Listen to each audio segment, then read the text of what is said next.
Welcome back to the Victory Education Lounge. I'm your host Maurice, and today we're diving into a topic that's super important for our young warriors. Teen Talk, Adolescence and Sickle Cell, Part 18. Before we get started, make sure to hit that like button, subscribe to our channel, and drop your thoughts or experiences in the comments below.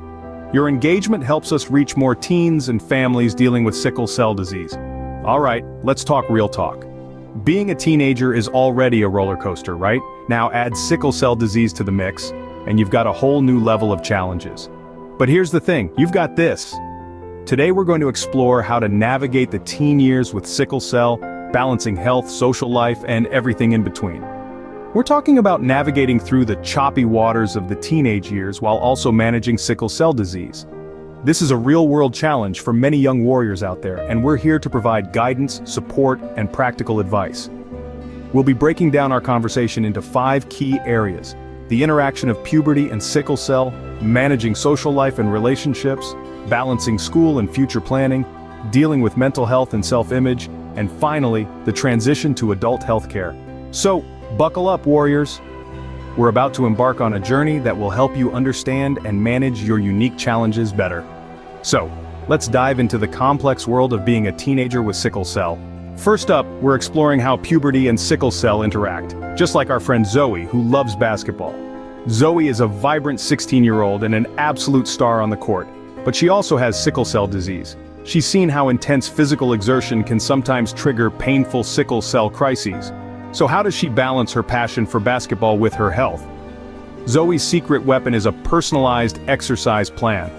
She worked closely with her healthcare team to create a routine that allows her to enjoy basketball without pushing her body beyond its limits. She also learned to recognize her body's early warning signs of a potential crisis, and when to step back and rest.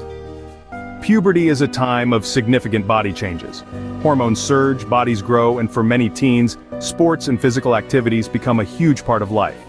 But for teens with sickle cell, these normal body changes can interact with their condition in complex ways.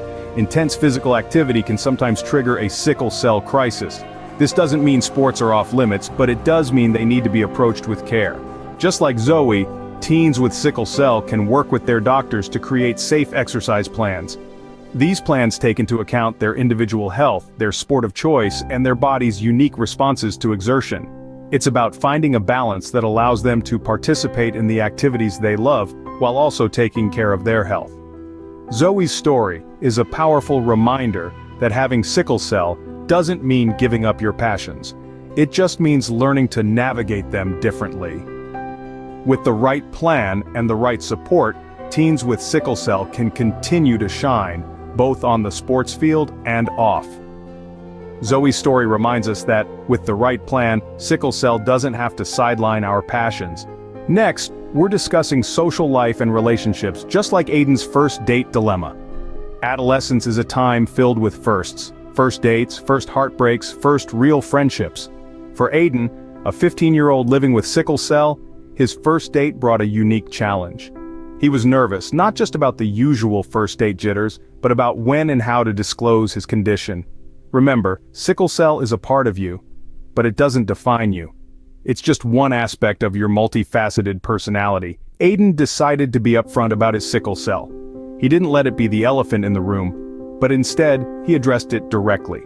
He shared his reality, explaining what sickle cell is, how it affects him, and what it means for their potential relationship. And guess what? His date appreciated his honesty.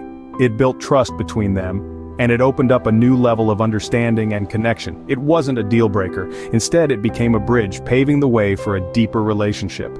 This isn't to say that every conversation will go as smoothly as Aiden's. You might encounter misunderstandings or people who don't quite get it. That's okay, it's a part of life. The important thing is, don't shy away from these conversations. Don't be afraid to be open about your sickle cell. Remember, your friends, your dates, they're not mind readers. They might not know what to do or how to support you unless you tell them. And most importantly, the right people, the ones who truly care about you, will appreciate your honesty. They'll stick around. They'll want to understand, to learn, and to support you. So, like Aiden, embrace honesty. Use it as a tool to navigate your social life and relationships. It might feel scary at first, but it's worth it. You're worth it. Aiden's experience shows us that honesty can be a powerful tool in building relationships. Now let's talk about balancing academic goals with health management, as Maya does with her college dreams. We all have dreams, right? And for many this includes pursuing higher education. But when you're dealing with sickle cell disease, it's not just about picking a college based on courses or campus life, it's also about ensuring you'll have the necessary support to manage your health. This is where our friend Maya comes in. Maya dreams of attending a college far from home. While the idea of moving away can be daunting for anyone, Maya faces an extra layer of complexity due to her sickle cell disease. But does she let that stop her? Absolutely not. Maya is a warrior, just like you. She starts by researching. She looks for schools that not only offer the courses she's interested in, but also have good support systems for students with chronic illnesses. This includes on-campus medical facilities, accommodations for her academic needs, and even support groups. Maya is not just thinking about her academic future, she's considering her health too. Communication is key here. Maya reaches out to potential colleges, talks to their student disability services, and asks all her burning questions. She wants to ensure that if she chooses to attend, she'll have the necessary support to manage her health while also thriving academically. Maya also starts planning her transition carefully. She talks to her doctors about her plans, asking for their input and suggestions. She even starts looking for a new healthcare team near her potential college.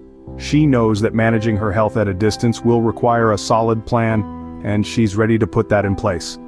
And let's not forget, Maya also considers her own ability to manage her health independently. She knows that moving away from home means she'll need to take more responsibility for her health, and she's actively preparing for that. Maya's careful planning shows us that with the right resources, we can pursue our dreams without compromising our health. So, if you're like Maya, dreaming of a future that may seem complicated due to your sickle cell disease, remember this.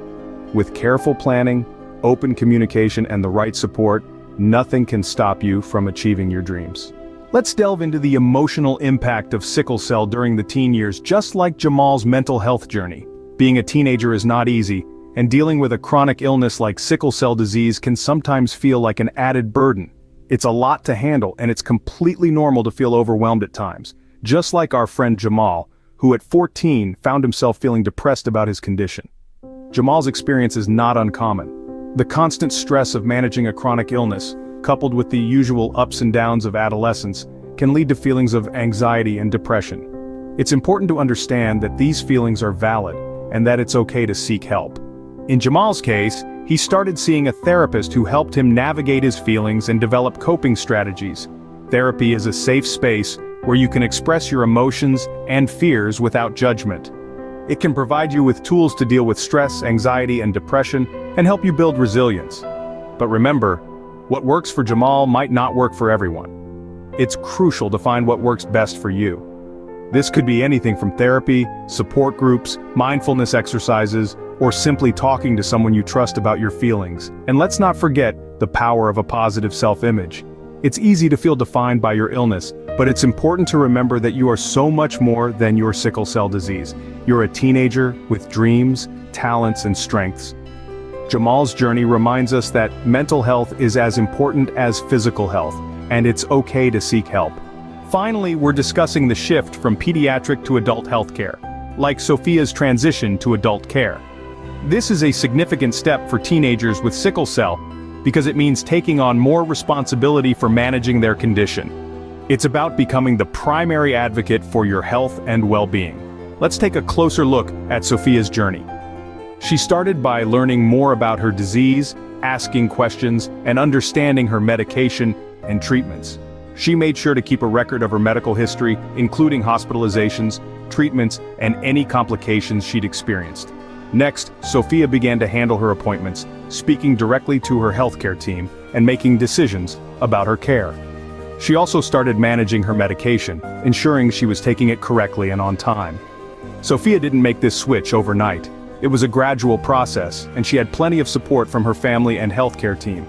She began by accompanying her parents to appointments, then gradually took on more roles until she was comfortable handling it herself. Sophia also made sure to have a transition plan in place. This included selecting an adult hematologist, discussing her transition with her current team, and ensuring her new doctor was fully informed about her condition and history. Sophia's story shows us that moving to adult care can be a smooth process with the right preparation. It's all part of growing up with sickle cell. So, there you have it, warriors. We've journeyed through the complexities of adolescence with sickle cell, from body changes to social life and relationships, to school and future planning, mental health, and the transition to adult care. Each challenge presents an opportunity for growth and resilience. Remember, every challenge is a stepping stone to victory. Before we wrap up, here's a quick disclaimer.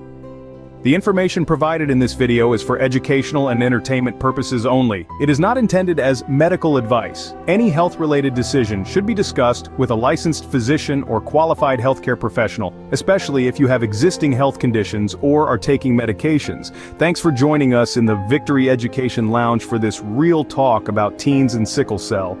Don't forget to like, subscribe, and share your thoughts below. Your engagement helps us create more content that speaks to what you're going through.